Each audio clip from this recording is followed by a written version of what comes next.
Recuerdo de mamá con mucha alegría, porque yo soy de las personas que piensa que cuando un ser sube a la luz, lo único que hace es protegerte y mandarte la mejor, y sobre todo si son tus padres o tus abuelos. Convivo bárbaro con el recuerdo de papá y permanentemente el hecho de dedicarnos a la misma profesión es lo que hace que lo tenga presente todo el tiempo. Cada vez que elaboro un personaje, cada vez que tengo un estreno. Las cosas que me hacen acordar a él son las que yo vivo también dentro de mi profesión, además de mi familia, ¿no? De hecho, yo estudié locución y periodismo porque yo lo mamé de chiquita, nací en el medio de los papeles, de la máquina de escribir. Fue un hombre que se dedicó a lo que quería, defendía mucho eso y puso un gran amor. Tenía un gran amor hacia las personas, hacia su profesión y una enorme honestidad. Yo creo que de mi madre heredé el amor por esta profesión, la responsabilidad y bueno, creo que el hecho de que ella fuera una mujer muy talentosa siempre hizo que yo tratara de superarme, de que siempre tratara de estudiar algo más. Mi papá era un gran amiguero. Es el día de hoy que yo recuerdo el velatorio de papá. La gente que ha venido y la gente que ha dicho realmente se ha ido un verdadero amigo. Lo lamento mucho, muchísimo, muchísimo que mi hija no lo haya conocido. Entonces es a través de las charlas con mi hija donde me acuerdo mucho de mi papá, porque le hablo mucho de mi papá. Lo más importante, lo que yo más he aprendido con respecto a mi profesión me lo ha enseñado él. Realmente me lo ha enseñado él.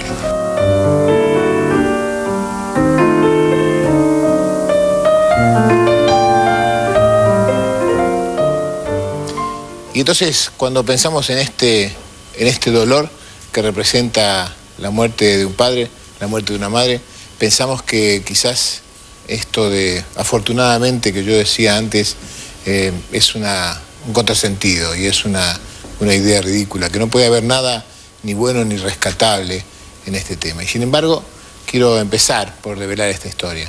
¿Cuál sería la única posibilidad para no tener que pasar por la muerte de un padre, por la muerte de una madre? Digo yo, la única posibilidad sería condenar a él o a ella a que tenga que pasar por la muerte mía. Quiero decir que necesariamente vamos a tener que elegir. O nosotros vamos a enterrar a nuestros padres, o ellos nos van a tener que enterrar a nosotros. Lo digo como padre y como hijo. No tengo ninguna duda que que la naturaleza que conlleva la idea de la ley de la vida es que nos haga más soportables, absolutamente más soportables. Enfrentarnos con la realidad de perder dolorosamente a nuestros padres y no enfrentarnos con lo que yo creo es uno de los peores dolores que puede pasar a un ser humano, que es estar en el entierro de su propio hijo, de su propia hija. Por eso decía yo ayer que iba a hablar de un duelo afortunado, ¿no? Un duelo que de alguna manera, si uno pudiera, uno elegiría que sea lo más tarde posible, claro, pero también elegiría tener que pasar uno por esto para no tener que condenar a los padres a pasar por ello. Pero hay muchas preguntas que usted mandó respecto de este tema, de la elaboración de este duelo. Hay muchas preguntas que nos llegaron por teléfono y por mail. Y por supuesto tenemos aquí esta platea que lo representa a usted con sus preguntas y con sus inquietudes y con sus dudas, a las cuales yo ya le estoy dando la palabra. ¿Qué les pasa con esto? Claro, sí. ¿Cómo estás? ¿Tu nombre? Silvia. Silvia. Mi papá hace 26 años que falleció. Mi mamá hace 14. Pero la muerte de mi papá no la puedo superar. Es un dolor muy grande, muy, muy grande. Espero el horario que él venía a tomar mate, espero, el Día del Padre. Es muy, muy, muy, muy grande, es un dolor muy fuerte. Y me pregunto eso, ¿por qué no puedo superarla? La muerte de él. ¿Qué sería superarlo, Silvia? ¿Cómo sería superarlo? Como vivirlo con alegría. Si a él le gustaba mi música fuerte, mi risa, ¿por qué no lo puedo hacer? ¿Por qué lloro? ¿Por qué lo nombro? Y no sé, ya no puedo. Ojalá en el programa de hoy podamos contestar esta pregunta y vamos a volver sobre esto, pero nos importa que nos digas que esto pasa, porque hay mucha gente que está viendo el programa, le pasa exactamente lo mismo, ¿no? Muertes que sucedieron hace muchísimos años y que se corresponden con... Claro, la familia no lo comprende. Y que se corresponden con esto que nosotros llamamos el año pasado las heridas que nos cierran, ¿eh? ¿Se acuerdan? El año pasado dijimos que un duelo se equivalía a una herida y que así como las heridas tenían que cicatrizar y a veces no cicatrizaban, ¿no? A veces no cicatrizaban. Y esto es, este es el ejemplo, es, ¿no? Las heridas...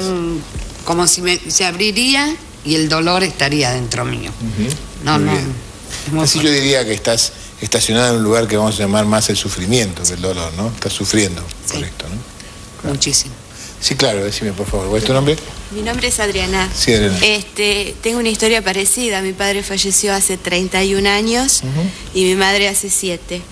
Y yo, digamos, mi vida se quiebra a los 15 años con la muerte de mi padre y no me abandona, justo, mira la palabra que uso, no me abandona esa sensación de abandono. Yo sentí que mi padre me abandonaba.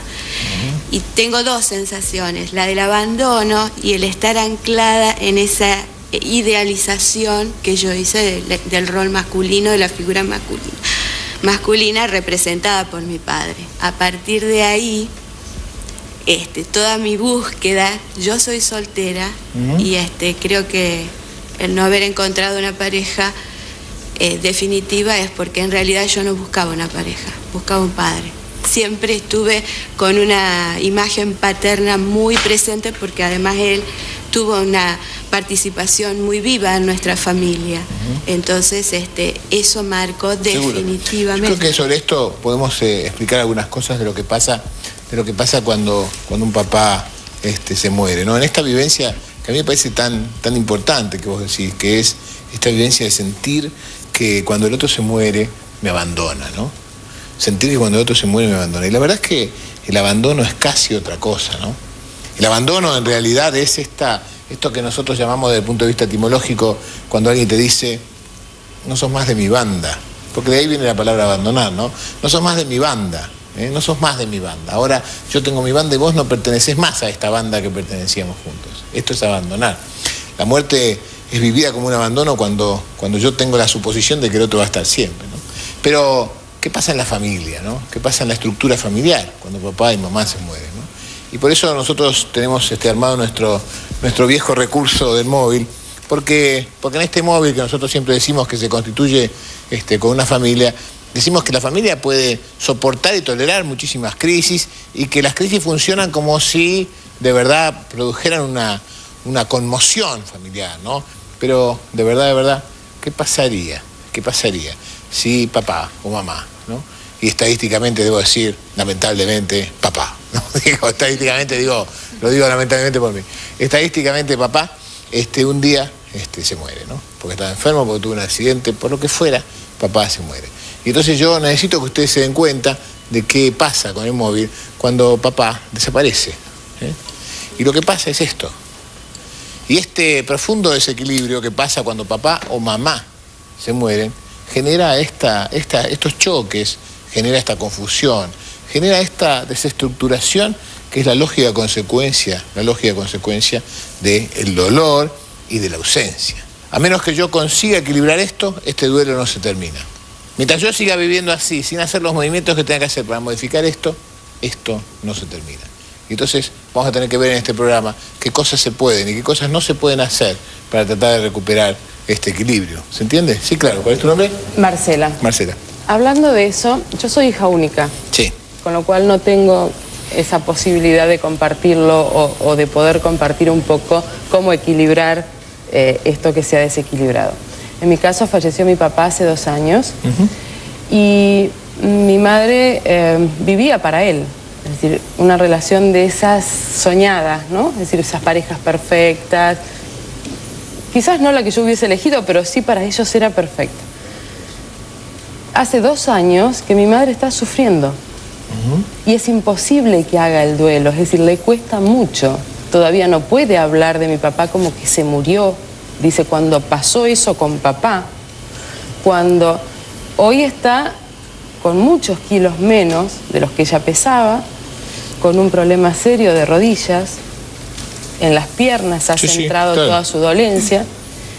Y a mí me cuesta mucho poder equilibrar de alguna manera, primero porque no soy mi papá, por empezar, y segundo porque yo quiero que esos, es decir, en este encuentro que quizás se produjo sin querer, de acercarnos más, poder aprovechar mejor eso para ayudarla, pero no sé cómo. En principio hay dos o tres cosas que yo quiero decirte que son genéricas y no están referidas a vos. Yo no sé nada ni de tu mamá ni de vos. Pero en principio hay que entender esto, ¿no? El duelo de la muerte de un cónyuge, que no es esto de lo que nos vamos a ocupar hoy, es a veces una herida siniestra, ¿no? Tanto que en los Estados Unidos, en una encuesta de sufrimiento, dicen ellos, nosotros somos diferentes, somos latinos, tenemos otra cosa, en esta digamos, estructura de la muerte de un cónyuge, ellos lo caratulan como más difícil de superar todavía que la muerte de un hijo. Mirá qué nivel de dolor ¿no? Mirá qué nivel de dolor. Y el argumento que ellos dan es muy interesante, aunque nosotros no estemos de acuerdo. El argumento que ellos dan es, cuando se muere un hijo, si está tu pareja, vos tenés a alguien a quien le está pasando lo mismo que a vos. Y esta compañía, en este dolor, ayuda a que vos lo puedas superar. En cambio, cuando se muere tu pareja, a nadie en el mundo le está pasando lo que te pasa a vos. A nadie. Eso es lo que mamá dice. A nadie en el mundo le está pasando. Quiero decir, a tus hijos les pasa que perdieron a su papá, pero a nadie le está pasando lo que a vos te pasa. Y esto marca una diferencia, la soledad de tu mamá. Sí. Pero esta soledad de tu mamá, comparable quizás con la soledad que vos tenés desde el lugar de que no está tu papá, y no lo dudo, hay que entender, está dentro de un proceso normal. ¿Cuánto hace que murió tu papá? ¿Un año? 2 años. 2 años. Tu mamá está viviendo un proceso que no está fuera de los límites naturales que tiene que pasar. Digo, una pareja de tantos años que ha vivido juntos, va a llevar bastante más de un año de superar, ¿eh? Digo yo, el primer año es siempre muy difícil, ¿no? Pero de verdad que son dolores que duran mucho más. Ahora, vos me decís, ¿qué podría yo hacer? ¿Qué podría hacer yo para superar esto? ¿Qué podría yo hacer para ayudar a mi mamá? ¿Qué podría hacer? Yo diría... Para que no se enferme. Estar. Yo diría estar y nada más. Pero por supuesto no vas a poder ocupar el lugar, ¿no? Sí, claro. ¿Cuál es tu nombre? Vanessa. Sí. Mi papá falleció hace 1 mes y días. Es muy reciente. Mi pregunta es, ¿por qué me dejó justo ahora que lo había encontrado? Y creo que como me quedaron muchas cosas por hacer, ¿no? El si hubiera hecho tal cosa o si hubiera manejado la cosa otra cosa, él se hubiera salvado. ¿Vos crees? Yo creo que sí. Sí, claro. Esto es parte de todo un proceso natural del duelo, ¿sabés? Creer que uno podría haberlo evitado, ¿no? Creer que uno podría haber cambiado esta idea, ¿no? Yo digo... Creo que lo podíamos haber peleado. Yo soy la hermana. Claro. Y la duda es ¿por qué murió en manos de humanos? ¿Por qué la vida estuvo y su muerte en manos de personas que no pudieron resolver su problema porque él tuvo un choque automovilístico y murió por un problema de, por así llamarlo, mala praxis? Hay muchas cosas que hoy se ven de una manera determinada porque estás en este momento y en esta etapa. Yo voy a hablar en el próximo bloque de las etapas del duelo y quizás te pueda explicar algunas cosas. Pero por ahora me gustaría mucho que vos pudieras entender que la verdad es que no se te murió tu papá, se murió. Yo lamento mucho decirte esto, pero adueñarse de la muerte de tu papá es hacer de esto algo que en realidad está dedicado a ustedes de alguna manera, y no lo está. La verdad que su papá se murió. Y además de todo, quiero que sepas, yo no conozco el caso, no sé si hubo errores médicos, lo sabrá, no lo sabrá, esto es otro tema, Tu papá seguramente murió a partir del accidente que tuvo y además se le agregaron a esto algunas cosas que no se hicieron o que no se pudieron hacer o que no se supieron hacer, yo no lo sé. Pero lo cierto es que no permitas que esta explicación empañe lo único saludable que hay frente a la muerte de un padre, que es el dolor. Porque el dolor, esto es la historia, ¿no? No permitan que la bronca les tape el dolor. Porque esto es lo que hace que el duelo no se termine nunca. Yo creo que a veces es como que se superponen las etapas. Por momentos lo extraño, ¿no? Pienso que va a volver. Después vuelvo a la etapa de lo que podía haber hecho por él. Seguro. Y a veces me río de las cosas que me hacían llorar de él, hoy me río. Pero igualmente lo sigo extrañando. Está muy bien, yo entiendo esto, yo entiendo lo que decís y me pregunto esto, ¿no? Según lo que vos decías, ¿no? Justo ahora que lo había encontrado. Entonces yo te pregunto, qué bueno que lo habías encontrado. Sí, suerte. ¿Dónde vamos a poner el acento, no? Vamos a poner el acento en el poco tiempo que pasó desde tu encuentro hasta que tu papá dejó de estar con vos, o vamos a poner el acento en haberlo encontrado? Yo te digo, la verdad es que el mundo está lleno de personas que pasaron por la muerte de un papá o de una mamá antes de haberlo podido encontrar, ¿no? Y entonces todo es todavía más difícil, ¿no? Yo digo, no es la mejor noticia, pero qué bueno, ¿no? Qué bueno, a pesar de todo, que por lo menos te has encontrado. Yo quiero volver a hablar de esto. El año pasado, cuando hablamos de duelo, les dije que había etapas, que había procesos, que había un tiempo de elaboración de los duelos y que esos tiempos en general eran variables entre persona y persona, pero que tenían una secuencia.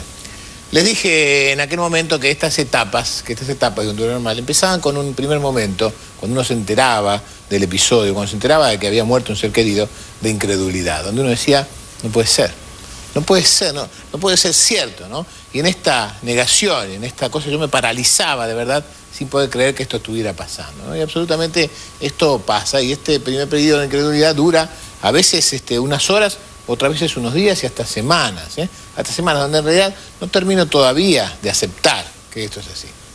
Y después aparece una etapa que yo llamo regresiva, donde en realidad me desespero, lloro, me tiro al piso, grito, no tengo una actitud demasiado coherente, es como un gran berrinche, como una gran historia del dolor, ¿no? De la furia.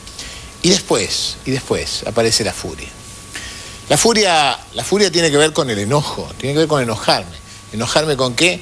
Enojarme con lo que pasó, enojarme con aquel que considero responsable de su muerte, enojarme conmigo porque no pude ayudar, enojarme con los médicos que lo atendieron, enojarme con el señor que manejaba el auto que lo chocó, enojarme. Y si yo hago estas cosas, me enojo. ¿Enojarme con los hermanos también? Enojarme con los hermanos, enojarme con todo, me enojo con cualquiera, hasta que un día, después de enojarme con todos, termino enojándome con el que se murió. Qué loco esto, ¿no? Pero esto es parte del duelo normal, ¿no? Me enojo porque me abandonó. Yo le dije cobarde. Claro, me enojo porque no peleó suficiente, me enojo porque no avisó, me enojo porque no hizo, me enojo. Y entonces después, lo que va a seguir, y ahora estoy haciendo profecía para que ustedes sepan por dónde, ¿no? Lo que sigue después del enojo es que empiezo a sentirme culpable. Culpable de haberme enojado con ese que murió, culpable de haberme enojado con mis hermanos, culpable de haberme enojado con el que manejaba el otro auto, culpable. Y esta culpa de alguna manera se transforma en esta siguiente etapa, ¿no? Que es en última instancia la culpa que va a terminar causándome a mí la idea de cómo yo no lo pude salvar, ¿no? Cómo yo no lo pude salvar. Y recién después de pasar por todo esto, aparece la verdadera tristeza. La sensación de conciencia de que no está.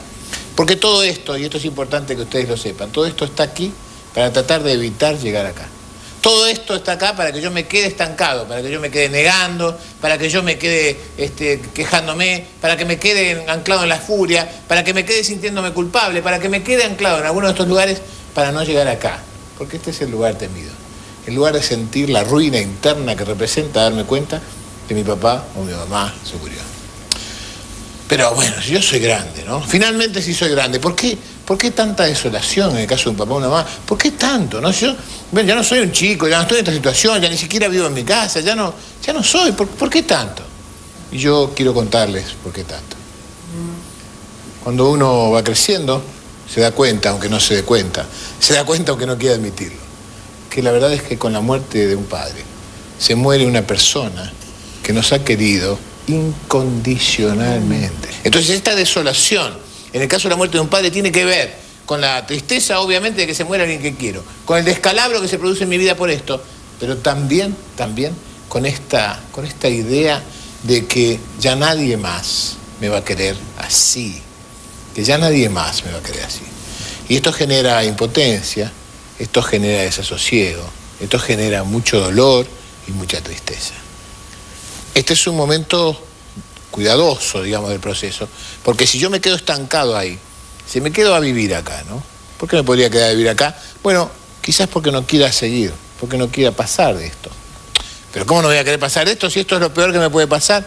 Bueno, puede ser que no quiera pasar porque lo que sigue es la elaboración del duelo, que consiste en soltar, que consiste en separarme de esto, que consiste en superar. Vamos a suponer que por alguna razón yo creo que mi lealtad con aquella persona que se murió significa que yo nunca más me permita divertirme, reírme, pasarla bien, nunca más. Y entonces me quedo anclado acá. Y este anclaje aquí se llama depresión. ¿Y qué hago para poder seguir anclado acá? Bueno, idealizo su historia. Creo que nunca más voy a poder hacer las cosas que hacía con él. Creo que en realidad nadie me va a poder dar lo que él me daba. Creo que nunca voy a poder superarlo. Me fabrico la idea de seguir esperando a las 5 de la tarde, la hora que venía a tomar el té. Me quedo anclado en esta idea porque de verdad no quiero seguir adelante. Y seguir adelante tiene que ver con esto de la aceptación y la fecundidad, de lo cual posiblemente hablemos dentro de un rato. Sí, claro, decime tu nombre. Sí, Silvana es claro, mi nombre. Silvana. A mí tal vez me pasó algo un poco distinto a lo que estuvieron comentando. Yo por alguna razón sentí internamente que mi papá se iba a morir, digamos, próximamente. Y bueno, por supuesto que me enojé, me sentí mal, lloré muchísimo y todo sola porque era algo que sentía yo, no lo podía compartir con nadie. Y bueno, finalmente pasó ese año, justo un día antes de su cumpleaños. En ese año tuve un acercamiento bastante más grande con él y también hubo más discusiones, cosa que nunca había, o sea, todos los sentimientos fueron mucho más fuertes en un sentido y en otro. Pero lo que me pasó a partir de la muerte fue una comunión, creo que es esa la palabra, una comunión tan grande que no se puede explicar. O sea, yo sé que la sentí y por supuesto que después lo extrañé, Navidad, el Día del Padre, todos los primeros, pero lo viví desde otro lugar. Es como que la compañía de él está dentro y creo que agradezco muchísimo que me hubiera pasado así. Totalmente. Y es más, cuando vos lo contabas dijiste una comunión, ¿hiciste este gesto? Totalmente, ¿no? sí. Muy bien, fíjate, sí, porque eso es. Porque de alguna manera, y esto es así fundamentalmente con los padres, ¿no? Tu papá y tu mamá han dejado cosas ahí. Y la única manera de poder aceptar que no están es entender que siguen estando con vos, lo que ellos dejaron en vos. ¿Está claro esto? Entonces, ¿cómo no? Cuando uno tiene la suerte de poder vivir el duelo así, cuando uno termina un duelo, saludablemente lo que le pasa es esto.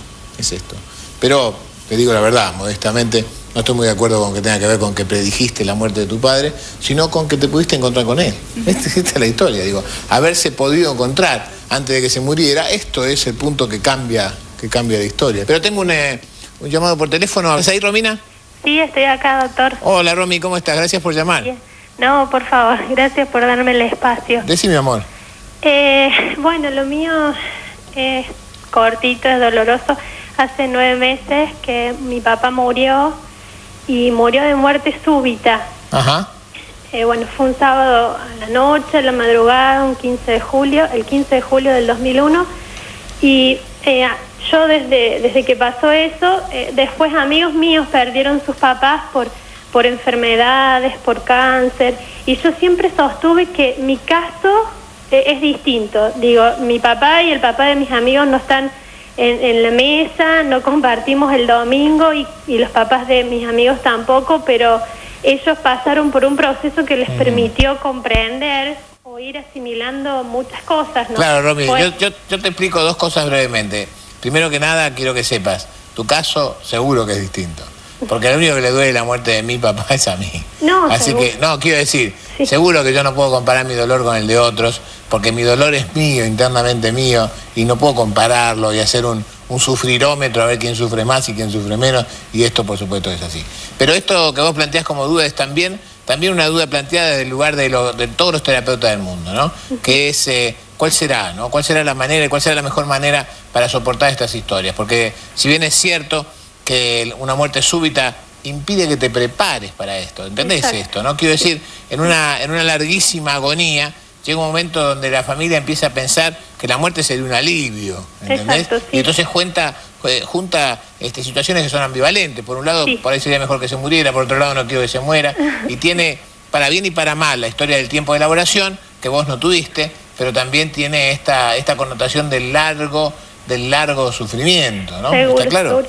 Pero de todas maneras... Hacer una preguntita, digo, mi papá se fue y como que ahora somos nosotros los que tenemos que seguir viviendo, porque la vida sigue. Sí. ¿Y cómo hacer? Porque mi casa no es que sea muerte y la palabra muerte por todos lados, pero está muy tenido por este dolor, por esta ausencia. Bueno, me parece que si tu papá fue alguien que dejó una huella, su ausencia tiene que dejar un hueco. Quiero decir, a mí no me parece que ese hueco permanezca para siempre, pero sí me parece que vos resientas y te des cuenta de esto que falta.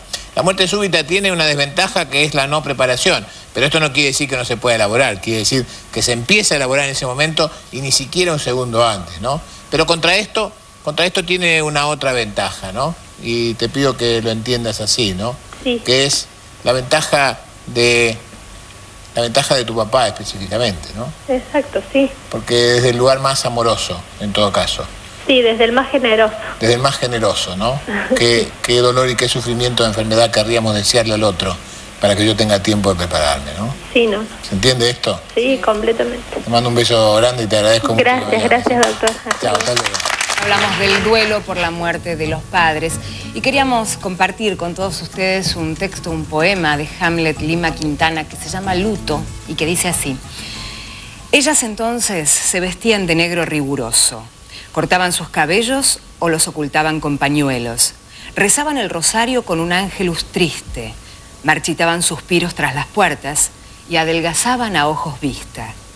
Ellos colocaban una banda negra sobre un brazo que lo cortaba en dos como si un tajo se propusiera interrumpir la vida. Teñían las corbatas con la angustia y no cantaban ni se reían fuerte cuando mezclaban la baraja. Esto no se usa más, la gente ha comprendido, pero todos ya saben para siempre que el luto es esa lágrima que inventa un perfecto vacío adentro de uno. Qué grande Lima Quintana, ¿no?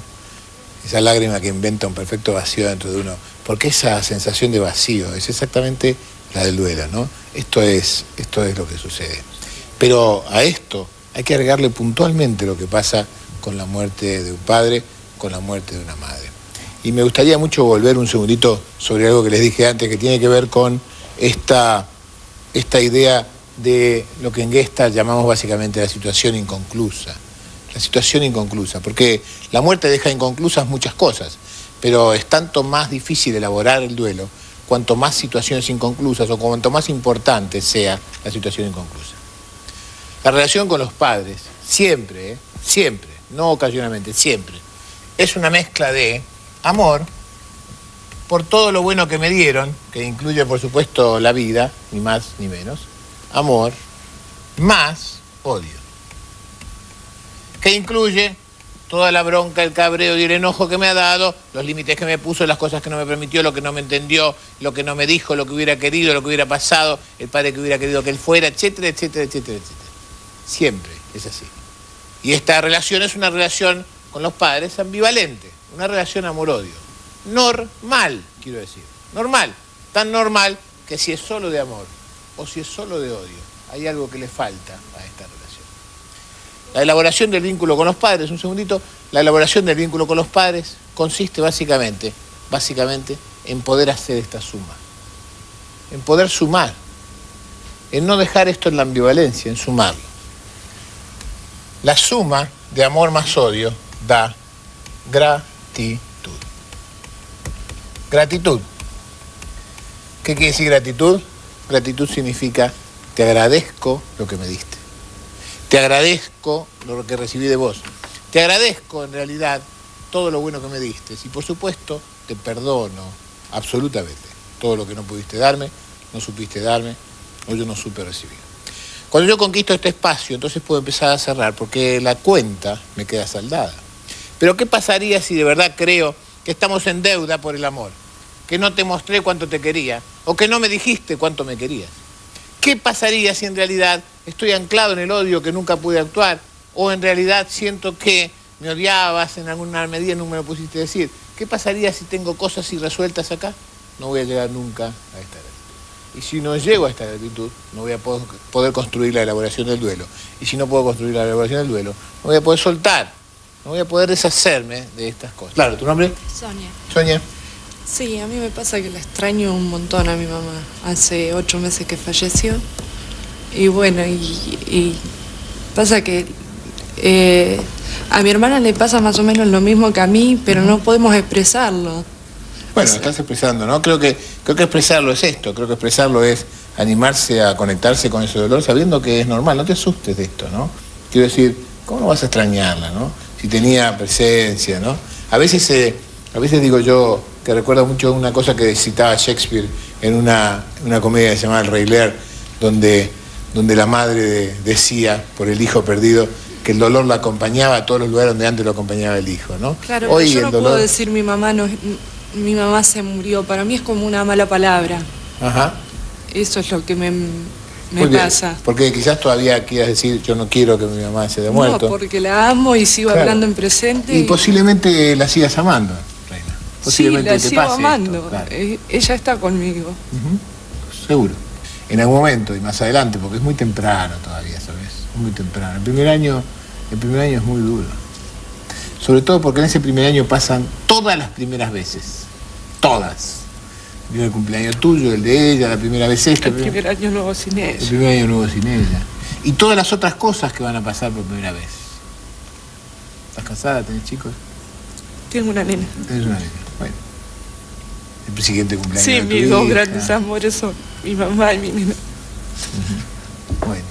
¿Y el tercer gran amor? No está. Todavía no. Vamos a dar la bienvenida, ¿sabes? ¿Sí? ¿Cómo te llamas? Sonia. Muy bien, Sonia. Vamos a darle lugar al tercer gran amor de tu vida. A Sonia.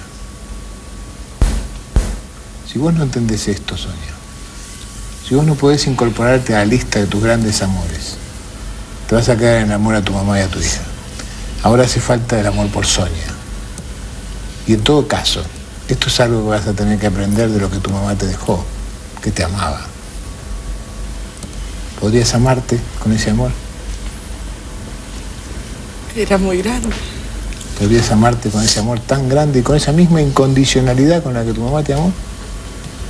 El día que aprendas eso, tu mamá va a haber dejado en vos el mejor mensaje. El mensaje de amarte voz a voz, como ella te amaba. ¿Entendés? Gracias. No.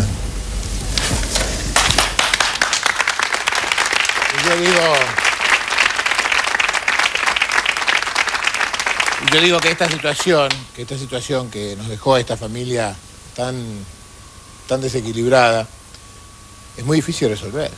Y a veces hasta la tentación es, ¿por qué no traemos otro señor? ¿No? Porque los chicos necesitan un padre.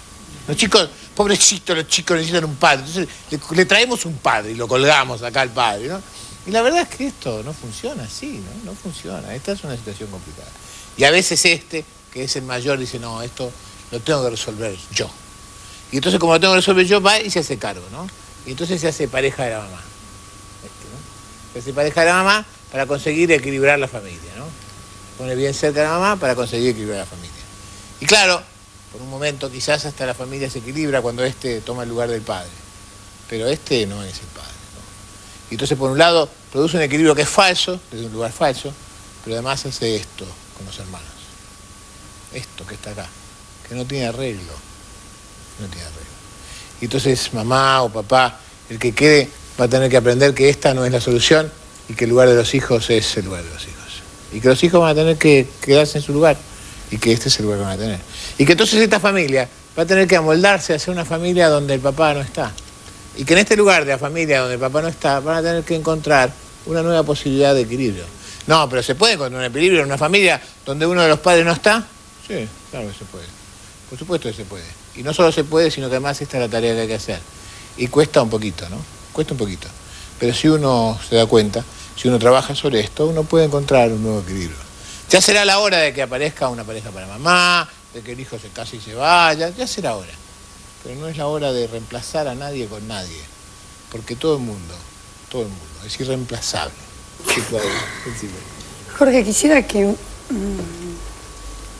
me contestaras por qué el día que se murió mi papá se murió mi mamá. Nunca tuve una muy buena relación con mi mamá. siempre sentí que no me quería, a pesar de que dicen que lo que uno más quiere son los hijos. Normalmente. Sí. Perdón, normalmente. Y a veces cuando muere mi pareja, yo no estoy en una situación de normalidad. A veces la intrusión que hace la muerte de mi pareja cancela mi proceso normal y yo siento que el mundo se terminó para mí durante un tiempo. Yo digo, no sé si se murió tu mamá. Yo creo que es muy probable que hoy no esté, pero ¿se murió? Por si acaso no la entierres, por favor. Por si es acaso, que no siento ni gratitud. Bueno, cuidado, ¿no? Cuidado.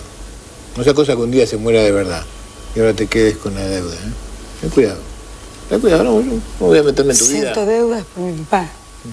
Era el nexo. Seguro. Yo, ¿sabés qué me pasa a veces? A veces pasa con esto de la muerte de un padre y pasa, ¿eh? Y es doloroso decirlo y no sé si es lo que te pasa, pero sé que a veces, muchas veces pasa. Uno tiene sus preferencias, ¿no? Así como digo siempre que a los hijos no se los quiere a todos por igual, a los padres a veces tampoco. A veces tengo más inclinación por uno que por otro, y a veces, y lo voy a decir bajo mi responsabilidad con coraje, a veces cuando se muere aquel con quien yo tenía preferencia, me quedo pensando, ¿y por qué no se murió el otro en lugar de este, no? ¿Por qué tendría que ser mi papá y no mi mamá? ¿Por qué tenía que ser mi mamá y no mi papá? Y trato de manejar y controlar la vida diciendo quién hubiera sido mejor que se muriera y empiezo a acusar al otro de seguir vivo. Fíjense qué loco esto que les digo, ¿no? Acusar al padre que sobrevive porque ha sobrevivido. Yo digo, habrá que tener cuidado, ¿no? Con esto. Me parece a mí que el amor implica darme cuenta que en todo caso esta persona eligió a esta persona. Y que tu papá era tu papá gracias a tu mamá. Y que tu mamá era tu mamá también gracias a tu papá. Es muy difícil, digamos así, entender. Porque hay que entender que esta preferencia que siento no es una preferencia de amores, sino de afinidades. Y que el hecho de que yo tenga afinidad no justifica que en realidad el otro sea el que debería haberse muerto o no, ¿no? Pero esto va a llevar tiempo todavía, ¿no? Todavía, fíjate lo que me contaste, ¿no? Estás enojada con tus hermanos, con tu mamá, con los médicos, con el que accidentó, con el que se murió. ¿Con quién no estás enojada? ¿No será que esto es una etapa y que habrá que esperar a la próxima, en realidad, sin quedarse estancada ahí? No sea cosa que te enojes tanto, que no puedas seguir adelante para encontrarse amorosamente con el recuerdo de tu papá sin tener que cargar con odios para esto. Un poco las conclusiones están a la vista, ¿no? Para llegar a ese momento de aceptación tendremos que pasar un largo periodo de etapas, un proceso que lleva sus distintas emociones. Y entender y reafirmando aquello por donde empezamos, que esto, que es doloroso y terrible, es de todas maneras el mal menor. Bueno, Jorge, ¿con qué palabras nos despedimos hoy? Me gustaría compartir con ustedes un final de un libro. Dale. Vamos. Vamos. Este final es el final de un libro que a nosotros nos gusta mucho, que yo he mostrado y recomendado más de una vez en el programa, y que es el libro de Antoine de Saint-Exupéry, El Principito. En el final del Principito, el personaje del Principito finalmente decide volver a su planeta, y lo que sucede está dicho en estas palabras. El Principito dice: estoy contento de que hayas encontrado lo que faltaba a tu máquina, porque así vas a poder volver a casa, le dice el Principito. Y entonces el aviador dice: ¿cómo lo sabes? No respondió nada a mi pregunta, pero agregó: yo también, hoy vuelvo a mi casa, dijo el Principito. Y luego: es mucho más lejos mi casa, así que es más difícil. Sentí que estaba ocurriendo algo extraordinario, lo estreché en mis brazos como a un niño y sin embargo me pareció que se escurría verticalmente hacia un abismo sin que pudiera hacer nada por retenerlo. Tenía la mirada seria, perdida, muy lejos. Sonrió con melancolía. ¿Tuviste miedo, Principito? Tendré más miedo esta noche, me dijo. Yo sentí helado por la sensación de lo irreparable y comprendí que no soportaría la idea de no oír nunca más su risa. Él era para mí como una fuente en el desierto. Hombrecito, le dije, quiero oírte reír otra vez. Me dijo: esta noche mi estrella se encontrará exactamente sobre el lugar donde caí el año pasado. Por la noche cuando me vaya mirarás las estrellas. No te puedo mostrar dónde está la mía, porque mi casa es muy pequeña. Será mejor así. Mi estrella será para ti una de las estrellas y te agradará mirar todas las estrellas, porque todas ellas serán tus amigas. Y volvió a reír. La gente tiene estrellas que no son las mismas. Para unos, los que viajan son las estrellas guías. Para otros, no son más que lucecitas. Para algunos más, que son sabios, son problemas. Para el hombre de negocios que conseguí alguna vez eran oro. Pero todas esas estrellas no hablan. Tú en cambio, tendrás estrellas como nadie ha tenido. ¿Qué quieres decir? Quiero decir que cuando mires al cielo por la noche, como yo habitaré en una de ellas, como yo reiré en una de ellas, será para ti como si se rieran todas las estrellas. Tú tendrás estrellas que saben reír. Y volvió a reír. Esta noche, ¿sabes? No vengas conmigo. Yo no te dejaré solo, le dije. Parecerá que sufro, parecerá que muero, pero no vengas a verlo, no vale la pena. Esa noche no lo vi ponerse en camino. Se evadió sin ruido. Cuando logré alcanzarlo, caminaba decidido, con paso rápido. Me dijo, ¿estás ahí? Me tomó la mano. Has hecho mal, vas a sufrir. Parecerá que me he muerto, pero no será verdad, ¿comprendes? Es demasiado lejos mi casa, no puedo llevar mi cuerpo, es demasiado pesado. Pero no te preocupes, será como una vieja corteza abandonada. No son tristes las cortezas. Me senté porque ya no podía ponerme en pie. El principito dijo, bien, eso es todo. Vaciló un momento, dio un paso. Yo no podía moverme. No hubo nada más que un relámpago amarillo. Quedó inmóvil un instante, cayó suavemente como cae un árbol sobre la arena, sin ruido. Por cierto, han pasado 6 años. Nunca había contado esta historia. Los camaradas que me encontraron se alegraron de volver a verme vivo. Estaba triste yo y les decía, es la fatiga. Ahora me he consolado un poco, es decir, no del todo. Pero sé que él verdaderamente volvió a su casa, porque de noche me gusta oír las estrellas. Son como 500 millones de risas que ríen.